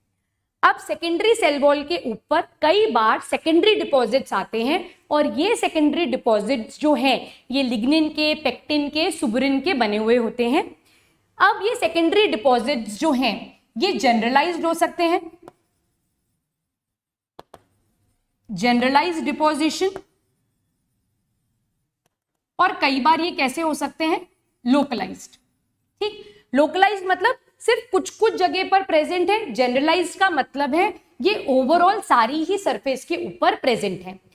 अब ये जो सेकेंडरी डिपॉजिट्स हैं, दो कारण क्यों आते हैं, इसका मेन कारण है कि कई बार प्लांट को एक्स्ट्रा मैकेनिकल सपोर्ट चाहिए, उसको बहुत ज्यादा सपोर्ट की रिक्वायरमेंट है, तो उस सपोर्ट को पूरा करने के लिए ये सेकेंडरी डिपॉजिट्स आते हैं। अब जब ये सेकेंडरी डिपॉजिट्स आए तो ये अगर पूरी सरफेस पर जमा हो गए या फिर ये कुछ कुछ जगह पर जमा हुए, अगर ये पूरी ही सरफेस के ऊपर यानी पूरी ही सेकेंडरी सेल वॉल के ऊपर एक्यूमुलेट हो गए तो उसको बोलते हैं जनरलाइज्ड डिपोजिशन, और सिर्फ कुछ कुछ एरियाज पे डिपॉजिट हुए तो उसको बोला जाता है लोकलाइज्ड डिपोजिशन। ये जो सेकेंडरी डिपॉजिट्स हैं ये इम्परमिएबल बना देते हैं सेल वॉल को। These secondary deposits make the cell wall impermeable। impermeable word का मतलब है कि सेल के ना तो अंदर कुछ जा सकता है, ना ही सेल से बाहर कुछ आ सकता है। ठीक है, गाना याद कर सकते हो, एक बहुत पुराने जमाने का गाना है कि अंदर से कोई बाहर ना आ सके, बाहर से कोई अंदर ना जा सके। ठीक है, ये गाना है एक पुराना, तो उसी गाने को बेस बनाकर यहाँ पर सेकेंडरी डिपॉजिट्स जो हैं सेकेंडरी सेल वॉल के ऊपर आ जाते हैं, और अगर पूरी ही सरफेस पे डिपॉजिट हो जाएंगे तो किसी भी चीज का आना जाना क्या हो जाएगा, इम्पॉसिबल हो जाएगा। और इस केस में ये सेल कैसा हो जाएगा, डेड हो जाएगा। और डेड सेल जो है वो मेनली रिस्पॉन्सिबल है प्लांट को मैकेनिकल सपोर्ट देने के लिए। अब अगर लोकलाइज्ड डिपॉजिट है, कुछ कुछ जगह पर है और बाकी जगह नहीं है, तो यहां पर चीजों का एक्सचेंज पॉसिबल है। तो ऐसा सेल कैसा होगा, लिविंग होगा। पर अगर सेकेंडरी सेल वॉल पर जनरलाइज्ड डिपोजिशन हुआ तो वो कैसा हो जाएगा, वो डेड हो जाएगा। क्या ये कंसेप्ट क्लियर है? क्या ये कंसेप्ट क्लियर है? मैम मेरे स्कूल वाले फॉर्म नहीं फिल करवा रहे हैं। We will guide you for it. ठीक है, ठीक है, ध्यान से देखो, ध्यान से देखो। अगर यहां पर इस तरह से थिक डिपोजिशन हो गया, यहां पर थिक डिपोजिशन हो गया, लिग्निन का, पेक्टिन का, सुबरिन का, किसी भी चीज का अगर बहुत थिक डिपोजिशन हो गया है, तो क्या चीजों का एक्सचेंज पॉसिबल है? क्या कोई चीज अंदर बाहर हो पाएगी? नहीं हो पाएगी, क्योंकि ये सेकेंडरी डिपॉजिट्स जो हैं ये सेल वॉल को क्या कर देते हैं, ये सेल वॉल को इम्परमिएबल बना देते हैं। इम्परमिएबल का मतलब होता है कि किसी भी चीज का एक्सचेंज नहीं हो पाएगा। तो अगर यहां पर चीजों का एक्सचेंज नहीं होगा तो क्या ये सेल लिविंग रहेगा या ये डेड हो जाएगा? डेफिनेटली ये डेड हो जाएगा, क्योंकि जिंदा रहने के लिए चीजों का आदान प्रदान होना या चीजों का एक्सचेंज होना एक्सट्रीमली इंपॉर्टेंट है। कुछ प्लांट सेल्स के केस में ये जो सेकेंडरी डिपॉजिट्स हैं ये लोकलाइज्ड होते हैं, ये सिर्फ कुछ कुछ जगह पर होते हैं, तो उन जगह से एक्सचेंज जो है वो नहीं होगा, पर रेस्ट दूसरे एरिया से जो एक्सचेंज है वो पॉसिबल है। इसीलिए ये लोकलाइज्ड डिपोजिशन वाला सेल जो है वो लिविंग होगा, पर जनरलाइज्ड डिपोजिशन वाला सेल जो होगा वो डेड हो जाएगा। इसीलिए रॉबर्ट हुक ने जब कॉर्क को स्टडी किया था तो cork was a dead cell because cork के ऊपर सुबरिन का थिक डिपोजिशन था। तो इस थिक डिपोजिशन की वजह से चीजों का एक्सचेंज पॉसिबल नहीं है और सेल कैसा हो जाएगा, डेड हो जाएगा। क्या ये चमक गया? अवनी चमक गया? बल्ब बना दूं? कंसेप्ट चमक गया? चमक गया? चलो वेरी गुड, चमक गया तो बहुत बढ़िया बात है। चलो अब मैं एक्सपेक्ट कर रही थी एक क्वेश्चन में ये एक्सपेक्ट कर रही थी कि मैम S1 S2 और S3 में क्या डिफरेंस है। ठीक है, तो क्वेश्चन किसी ने पूछा नहीं तो मैं होमवर्क में दे दूं या मैं ही बता दूं कि S1 S2 और S3 में क्या फर्क है। तो आप समझो S1 S2 और S3 अगर मैं कॉम्पोजिशन की बात करूं तो कॉम्पोजिशन तीनों का सेम होता है।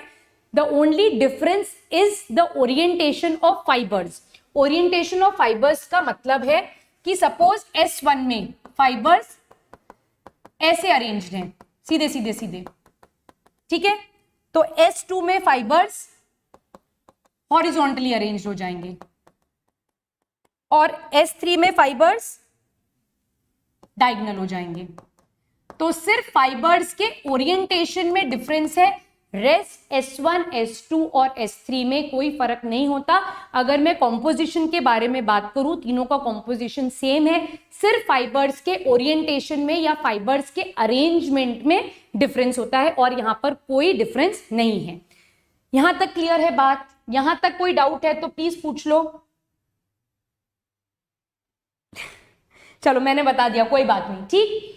अब कुछ प्लांट्स में है ना, कुछ प्लांट्स में या स्पेसिफिकली अगर मैं बात करूं जिम्नोस्पर्म्स में, जिम्नोस्पर्म्स के केस में मैं लिख रही हूं, ध्यान से इसको नोट्स बनाना आप। इन gymnosperms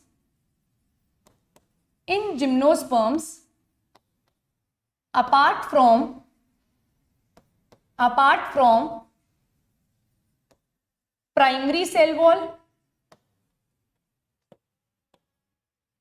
secondary cell wall and additional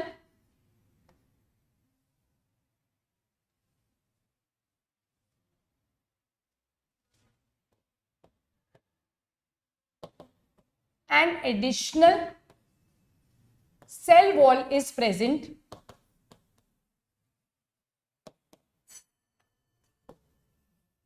which is called as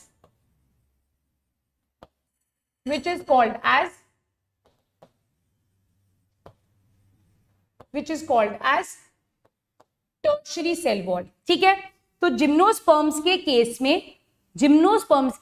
में primary cell wall S1 S2 S3, इसके अलावा भी एक फोर्थ है ना, काउंटिंग से चले तो फोर्थ या फिर एक एडिशनल सेल वॉल की लेयर प्रेजेंट है जिसको हम टर्शरी सेल वॉल बोलते हैं। ये जिम्नोस्पर्म्स के केस में ही प्रेजेंट होती है और ये ऐसे एक कंप्लीट लेयर नहीं होती, ये कुछ कुछ थिकन्ड एरियाज प्रेजेंट हैं between plasma membrane and S3, उसी को बोला जाता है टर्शरी सेल वॉल। मैं डायग्राम बना रही हूं, ध्यान से देखो। दिस इज प्राइमरी के बीच में यहां पर middle lamella, this is your S1 S2 S3, this is the plasma membrane. तो जिम्नोस्पर्म्स के केस में यहां पर कुछ थिकन्ड एरियाज प्रेजेंट है, सारी जगह प्रेजेंट नहीं होंगे, कुछ कुछ जगह पर प्रेजेंट होंगे and this is called as tertiary cell wall. और ये टर्शरी सेल वॉल जो है ये क्या करती है, एक्स्ट्रा मैकेनिकल सपोर्ट देती है। क्लियर है ये? हाँ, S1 S2 S3 basically depend करता है कि किसको कितनी मैकेनिकल सपोर्ट चाहिए या किसका फंक्शन क्या है। जैसे अगर मैं बात करूं पैरेन्काइमा, कोलिनकाइमा, स्क्लेरेन्काइमा, डिफरेंट टिश्यूज के बारे में अगर मैं बात करूं तो डिफरेंट टिश्यूज के केस में S1 S2 S3 वेरी करेगा। ठीक है, तो प्लांट में लोकेशन और फंक्शन के हिसाब से S1 S2 और S3 वेरी करते हैं और इनके ऊपर सेकेंडरी डिपॉजिट्स भी वेरी करते हैं। ऐसा नहीं है कि परमानेंट के केस में सबके पास इवनली क्या प्रेजेंट होगा, सेकेंडरी डिपॉजिट्स इवनली प्रेजेंट होंगे. सो that is basically dependent on the function and the location of the plant cells. Clear? Clear है? आगे चले, आगे चले, चलो. अच्छा, अब यहां ध्यान से देखो. आप बोलोगे मैम जब से पढ़ाने लगे हो तब से बस ध्यान से देखो ही बोले जा रहे हो. थक गए हम ध्यान से देख देख कर. So this is middle lamella, this is primary cell wall. Okay. S1, S2, S3, S1, S2, S3. यहां पर भी तो जब मैंने ये डायग्राम बनाया,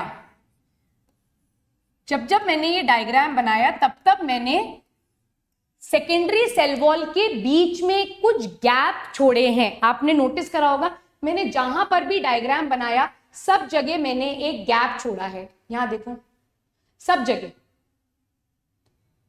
तो ये जो गैप मैंने छोड़ा है ये मैं कोई डिजाइन नहीं बना रही हूं. So these areas where the area where the secondary cell wall is not deposited, the area where the secondary cell wall is not deposited, these areas are called as pits.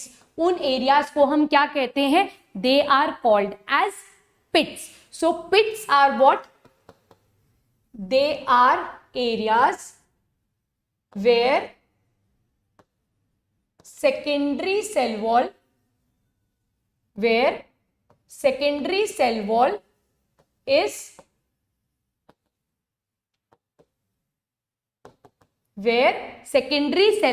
is not deposited, या फिर आप बोल सकते हो unthickened areas are called as pits. अब पिट्स की सबसे खास बात क्या है? एक प्लांट सेल वॉल की पिट दूसरे प्लांट सेल की पिट के आमने सामने होगी. ऐसा नहीं होगा कि एक पिट यहां प्रेजेंट है और दूसरी पिट कहीं और प्रेजेंट है. अगर एक प्लांट सेल में पिट है तो उसके सामने ही दूसरी पिट प्रेजेंट होगी. क्या ये पॉइंट क्लियर है? क्या ये पॉइंट क्लियर है? Absolutely clear. तो पिट वो एरियाज हैं, पिट बेसिकली वो एरियाज है जहां पर सेकेंडरी सेल वॉल जो है वो डिपॉजिटेड नहीं होगी, या अनथिकेंड एरियाज आप बोल सकते हो. Those areas are called as pits. Clear?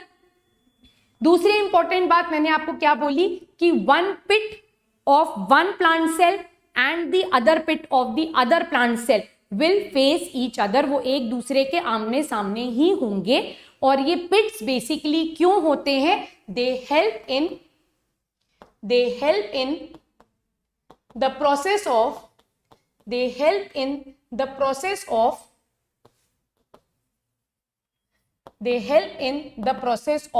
Transportation. ये ट्रांसपोर्टेशन के प्रोसेस में मदद करेंगे. क्लियर है ये बात? Good evening, good evening. Clear? यहां तक पॉइंट क्लियर है? अब देखो,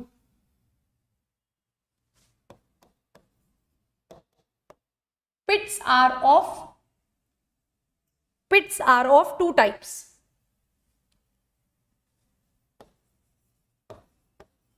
पिट्स जो हैं वो दो टाइप के होते हैं. पहले होते हैं simple pits. Pits are of two type, simple pits and bordered pits. Simple pit और बॉर्डर्ड पिट. कोई डाउट है यहां तक तो प्लीज एक बार मेरे से पूछ सकते हो आप. आउच. कोई डाउट है? कोई भी डाउट है? नजविंदर,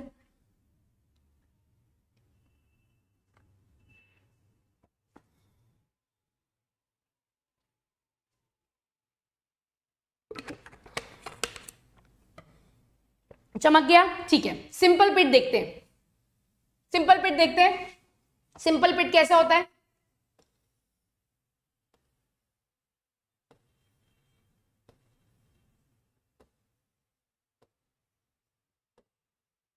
This is a simple pit. What is a simple pit? If the diameter of या if the size of the pit is uniform.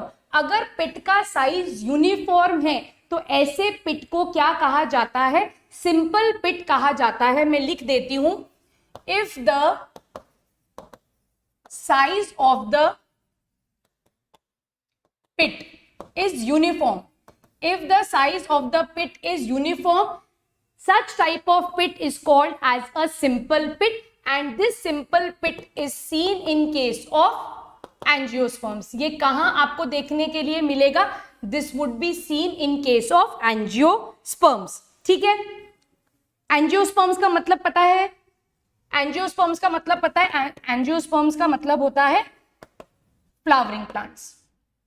Angiosperms का मतलब होता है फ्लावरिंग प्लांट्स। ठीक, दूसरे टाइप के जो पिट्स हैं, दूसरे टाइप के जो पिट्स हैं, दे आर कॉल्ड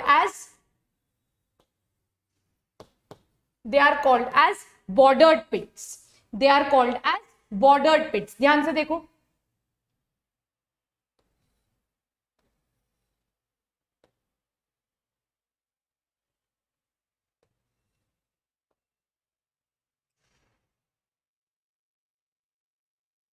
दिखा?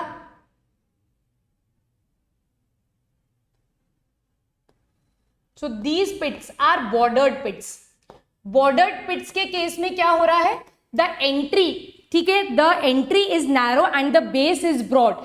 ऐसे पिट को क्या कहा जाता है? बॉर्डर्ड पिट कहा जाता है। मैं लिख देती हूं,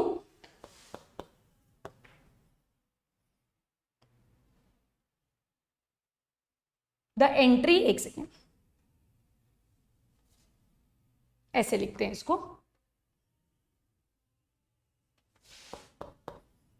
द ओपनिंग, ये क्या हो गया? हाइलाइटर चल गया क्या मुझसे?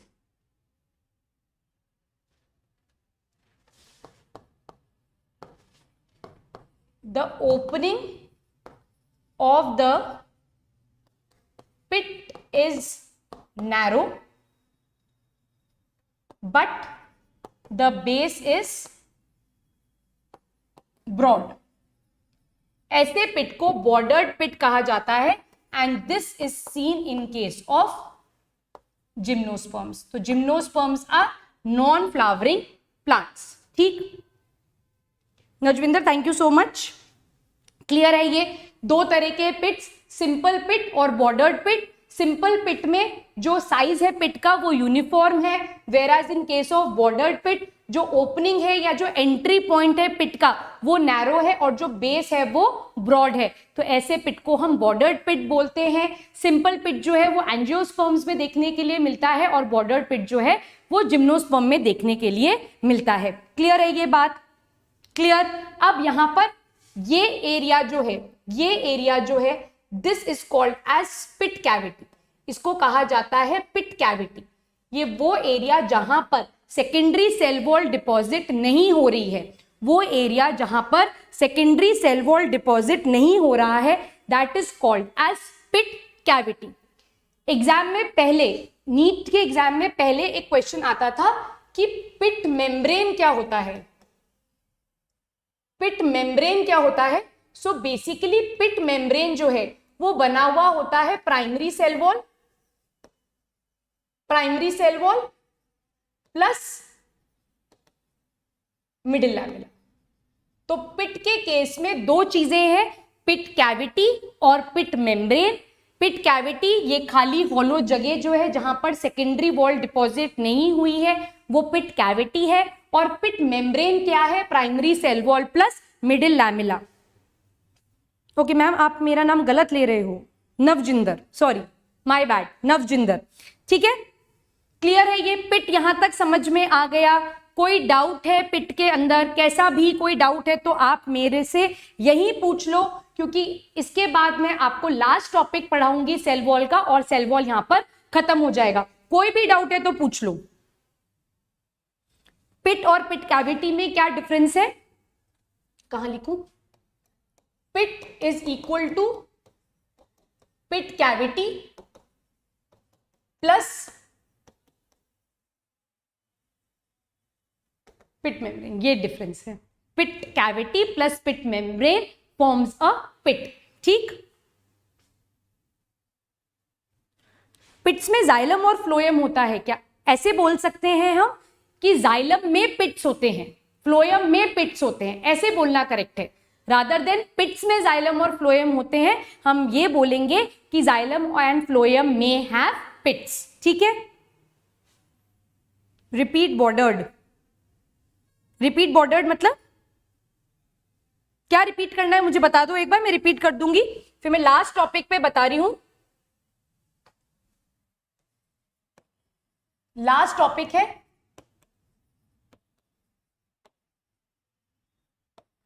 Growth of cell wall.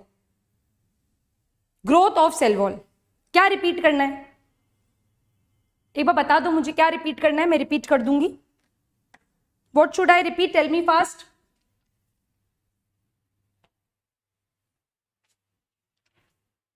जितना हुआ था आज हो गया।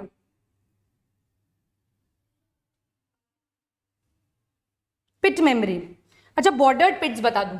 ओके, बॉर्डर्ड पिट्स वो पिट्स हैं जिसमें the opening of the pit is narrow and the base is broad. यहां ध्यान से देखो,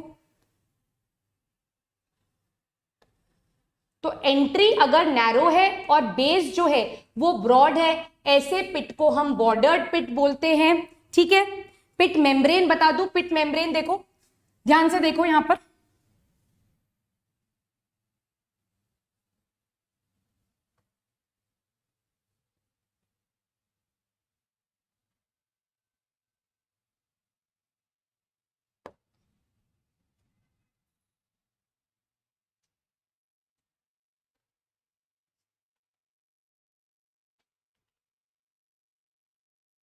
सी this is one cell wall, this is another cell wall, right. यहां पर क्या भरा हुआ है, यहां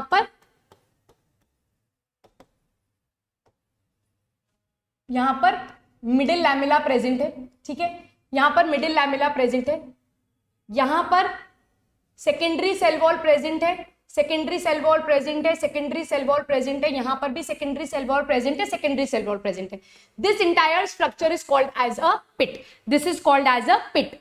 अब ये एरिया जो है, ये जो खाली एरिया यहां पर प्रेजेंट है, this empty space is called as a pit cavity, this is called as a pit cavity. अब अगर मैं यहां पर पिट को हाईलाइट करूं, अगर मैं यहां पर पिट को हाईलाइट करूं, ठीक है, तो ये खाली जगह तो पिट हो गई। अब पिट मेम्ब्रेन, दैट मींस पिट की मेम्ब्रेन क्या होगी, तो पिट में दो ही चीजें तो प्रेजेंट है, पिट में दो ही चीजें तो प्रेजेंट है, एक है यहां पर मिडिल लैमेला, एक है यहां पर मिडिल लैमेला और दूसरी यहां पर प्राइमरी सेल वॉल। तो ये दोनों मिलकर क्या बना रही हैं, ये दोनों मिलकर पिट की मेम्ब्रेन को बना रही हैं। ठीक है। एनएसीबी 11-12 में होता है, हाँ आप एनएसीबी के लिए एलिजिबल हो, but that is in case of class 11। And NTSC होगा कि नहीं होगा, इसका कोई ऑफिशियल नोटिफिकेशन अभी तक हमारे पास नहीं आया है। ठीक है, क्लियर है, पिट मेम्ब्रेन क्लियर हो गया, किसको डाउट था एक बार चेक कर लो, क्लियर है। अब अपने पास लास्ट टॉपिक बचा है ग्रोथ ऑफ सेल वॉल। तो ग्रोथ ऑफ सेल वॉल जो है that is basically by two mechanisms, that is primary cell wall जो है और सेकेंडरी सेल वॉल जो है वो दो अलग अलग तरीके से ग्रोथ शो करती है, उसको अपन डिस्कस करते हैं। The first method of growth is called as intussusception, इसकी स्पेलिंग बहुत ही ठीक है, and the other method is called as apposition. ध्यान से देखो, इंट्यूसिसेप्शन जो है that is basically seen in case of primary cell wall. Primary cell wall की जो ग्रोथ है वो basically takes place by intussusception. Intussusception में क्या होता है, ये प्राइमरी सेल वॉल है, ठीक है, इस प्राइमरी सेल वॉल के अंदर ही मटेरियल्स डिपॉजिट होते चले जाएंगे। ठीक है, इस प्राइमरी सेल वॉल के अंदर ही और मटेरियल डिपॉजिट होते चले जाएंगे, जिसकी भी ये प्राइमरी सेल वॉल बनी हुई है, इसी में और हेमी सेल्यूलोज डिपॉजिट हो जाएगा, इसी में और सेल्यूलोज डिपॉजिट हो जाएगा, and this is how the growth will take place. That means इसकी ग्रोथ में क्या हो रहा है, आपने एक प्लेट ले ली, उस प्लेट के अंदर आपने सामान डाला है ना, आपने सपोज कागज भरना स्टार्ट कर दिया है ना, एक बैग के अंदर या एक बोल के अंदर किसी भी तरीके से आपने कागज डाले। अब आपको उन कागजों को बढ़ाना है, तो आप उसी बैग के अंदर और कागज डालते चले जा रहे हो और आप उस बैग के साइज को इंक्रीज कर रहे हो, right. So that exactly happens when the primary cell wall grows. उस एग्जिस्टिंग सेल वॉल में ही और मटेरियल जो है वो ऐड होता चला जाता है। फॉर एग्जाम्पल, आप एक प्लास्टिक बैग ले लो, उसके अंदर आप कागज भरना स्टार्ट करो। अब मैं आपको बोलूं कि आप उस प्लास्टिक बैग के साइज को इंक्रीज करो, तो आप क्या करोगे, उसके अंदर और कागज भरते चले जाओगे, उसी बैग के अंदर और पेपर जो है वो फिल करते चले जाओगे और बैग का साइज क्या हो जाएगा, इंक्रीज हो जाएगा। तो एग्जैक्टली जब primary cell wall growth show करती है तब उसमें उसी एग्जिस्टिंग सेल वॉल में और मटेरियल डिपॉजिट होता चला जाता है और सेल वॉल क्या हो जाती है, थिकन हो जाती है। This is called as intussusception. But in case of apposition, that means in case of secondary cell wall, what happens is, ध्यान से देखो यहां, बस लास्ट पॉइंट है ध्यान से देखने का। This is one layer, this is second layer, this is third layer. That means जब secondary cell wall को ग्रोथ करनी होती है तो यहां पर एडिशनल लेयर्स ऐड होती चली जाती हैं and this is how secondary cell wall grows. Now आपने एक प्लास्टिक के बैग में कचरा भर दिया, पेपर भर दिया, अब आपने एक और प्लास्टिक का बैग ले लिया, उसके अंदर आपने पेपर भर दिए, फिर आपने एक और प्लास्टिक का बैग ले लिया, उसके अंदर भी आपने पेपर भर दिए। तो अब क्या हो गया, आपके पास 3 प्लास्टिक के बैग हो गए। ग्रोथ तो तब भी हुई, और अगर एक ही प्लास्टिक के बैग के अंदर आप पेपर भरते चले जाओगे ग्रोथ तो तब भी होगी। बट जब आपने 3 बैग भरे दैट मीन्स आपने एडिशनल लेयर्स प्रोड्यूस कर दी, so that is called as apposition. Whereas जब आपने एक ही बैग के अंदर कागज भरे, एग्जिस्टिंग लेयर के अंदर और मटेरियल आपने डिपॉजिट कर दिया, तो उसको बोला जाता है intussusception. So this is the method by which cell wall grows. इसीलिए प्राइमरी सेल वॉल जो है वो सिंगल लेयर में प्रेजेंट होती है और सेकेंडरी सेल वॉल जो है वो मल्टीपल लेयर्स में प्रेजेंट होती है। ग्रोथ दोनों ही शो करेंगे। Is this clear?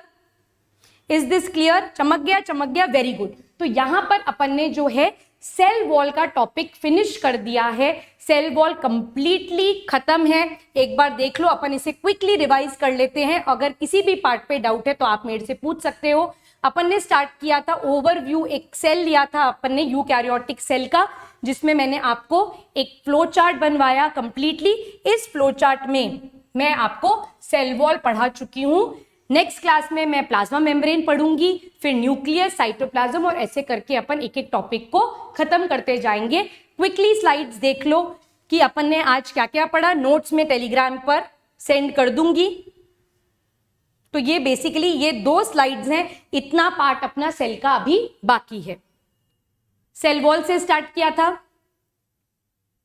Cell wall bacteria, fungi, protist, plant की सेल वॉल अपन ने डिटेल में पढ़ ली है पूरी।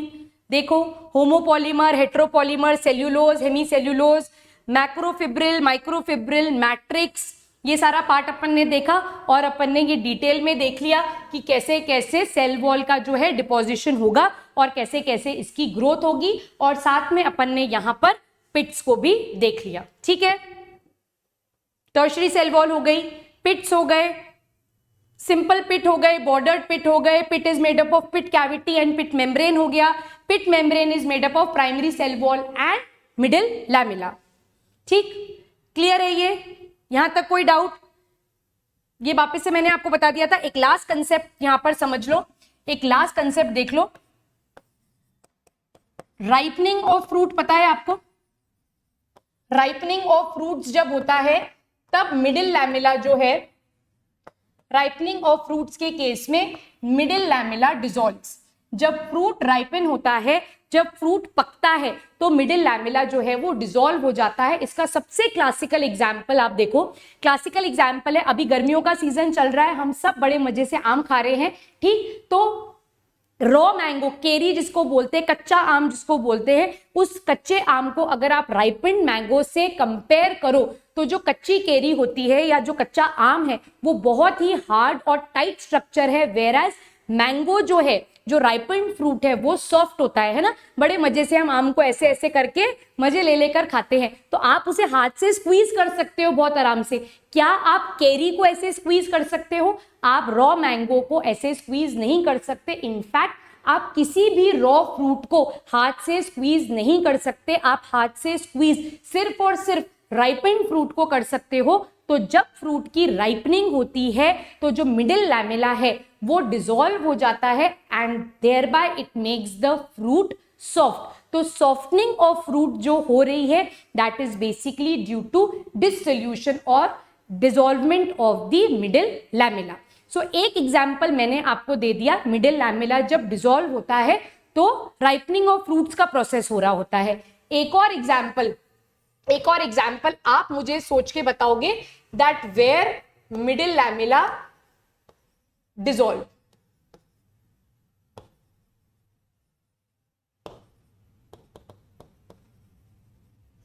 ठीक है, मिडिल लैमेला डिसॉल्व होता है, ऐसा एक और एग्जाम्पल आप मुझे सोचकर बताओगे।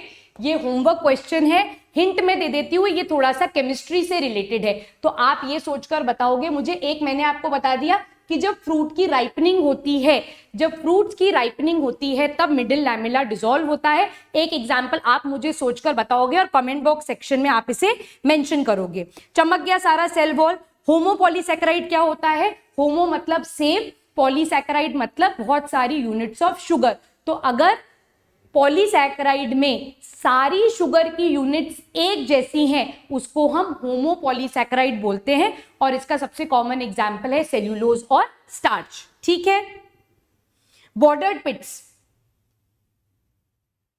बॉर्डर्ड पिट्स वो पिट्स हैं जिसके केस में एंट्री जो है वो नैरो है और बेस जो है वो ब्रॉड है। That mean size of the pit cavity is not uniform. जब पिट कैविटी का साइज यूनिफॉर्म नहीं होता ऐसे पिट्स को हम बॉर्डर्ड पिट्स बोलते हैं।